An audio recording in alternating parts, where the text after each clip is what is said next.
This is you. You're flying a wooden box with wings held together by glue, fabric, and the small will to live that you have left. You've got a pistol that might work if you're lucky, exactly 1 hour of flight training before you're sent up into the sky to play tag with some bullets, some goggles so no bugs get in your eyes, and a scarf wrapped around your neck because you thought it looked cool. You're not even 20, your mustache hasn't come in yet, and somehow you're trusted to fly this thing. But congratulations, you're a fighter pilot in the First World War, which is a fancy way of saying you're about to die in a flaming fireball flying over a muddy field in France. World War I fighter pilots were only expected to live for, well, about 11 days. Once a pilot started flying combat missions over the Western Front, that's about the average one would stay alive. Some estimates say 17 to 21 days, but early in the war it was often less than a week, and most of the pilots died before they turned 21. So I guess you better start thinking about what you're gonna do with your last 7 days or so. I know watching this 8-minute video will be time well spent. Of course, it didn't start like this. You were a kid once, though no one really stays a kid for long when their country is carving itself into the history books with bayonets and chlorine gas. You grew up in England, or France, or Germany, it doesn't matter. You spent most of your childhood being beaten into obedience at school, or working long hours if your family was poor. You played soldier with your friends, pointing sticks at each other and shouting bang before it was cool. And when the war came, you signed up. Not because you wanted to die, but because everyone else was doing it. And because people said flying would be fun. I mean, planes were made in 1903 and World War I was in 1914. What could possibly go wrong in trusting something that was invented 11 years earlier and looked like a wooden box with some paper wings? Your training, if you can call it that, lasts about a week. You're taught how not to crash immediately after takeoff, how not to stall during a gentle turn, and how to wave at officers without using your left hand. Some pilots were sent to the front with as little as 5 to 10 hours of flight time. You are then handed a helmet made of leather and a pair of goggles that fog up when you breathe too hard. You don't get a parachute. Yes, they were invented back then, but military leaders didn't trust you not to jump out at the first sign of trouble. As in, you might jump out too early instead of fighting to the death. So instead, pilots were told to ride the flaming coffin all the way down to the ground, and I guess just hope you survive.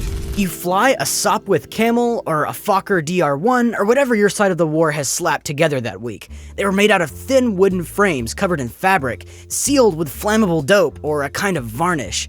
Basically, they were paper airplanes with engines that somehow were able to stay in the air. These planes didn't have radios, so you couldn't talk to your squadron in the air.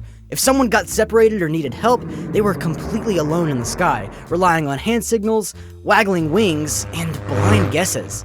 The engines choke, stall, or explode with little warning. They drip oil, they shake violently in a stiff breeze, and sometimes the machine guns are timed incorrectly, which means you might shoot your own propeller to death mid-combat. Nothing like shooting your own plane down. Sometimes the guns jam. Sometimes they fire fine, but the enemy plane doesn't go down because you're panicking and firing wildly into the clouds. So I suggest you at least try to hit the other plane before they hit you first and turn into a ball of fire. There were also mid-air collisions. Constantly, planes flew in tight formations and had limited visibility. Crashes between friendly planes happened all the time. Mid-air death by teammate. Talk about friendly fire. Your entire job is to shoot down other pilots just like you who also don't want to die, but whose faces you'll never see until they're just in tiny pieces on the ground. There are no ejector seats, no targeting systems, no radar. Dogfighting is done at close range with bullets, instincts, and stomachs full of bread and beer. You fly in loops until your head spins and you want to puke if you get hit. You either crash slowly and pray, or spiral into the ground like a comet falling out of the sky. The weather is a bigger threat than the enemy. Visibility often drops to 0, and storms make your paper plane sound like it will fall out of the air at any second. Cold air numbs your fingers until you can barely move the controls. Oh, and your plane can ice over. Many pilots got frostbite or couldn't feel their fingers during combat. One pilot said it was like trying to fight a bear with 2 frozen sausages for hands. You might as well be flying a paper airplane into a hurricane while blindfolded with one arm tied behind your back. And when you do land, or should I say if you land, you're celebrated like a hero for surviving the thing that is killing almost everyone else you knew in training. Oh, and did I forget to mention, the cockpits of these planes were open and unsecured. Pilots occasionally fell out of their own aircraft during sharp dives or loops. Seatbelts weren't standard. And like I said, ground 100, you 0. Like I said, the life expectancy was not long at all, but some don't even make it to their first flight. Many die during training, crashing into barns, trees, rivers, or just plummeting because they forgot to trim the engine. The ground claims more pilots than enemy bullets. And even if you are good, even if you're brilliant and the best pilot who has ever walked the earth, I promise the ground will beat you every time. The Red Baron, or Manfred von Richthofen, was the most famous ace of the war with 80 kills.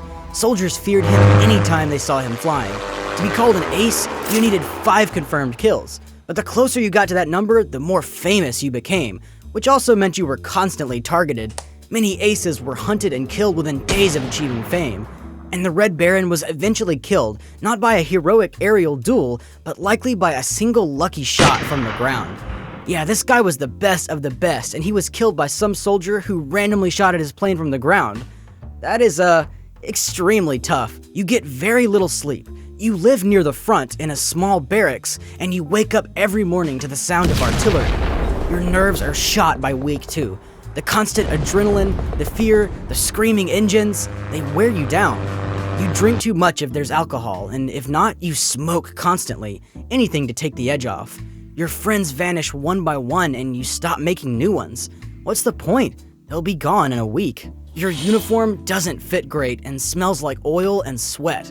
The food is stale. You might get a tin of beef if you're lucky, or stale biscuits with a side of worms and tea if you're not.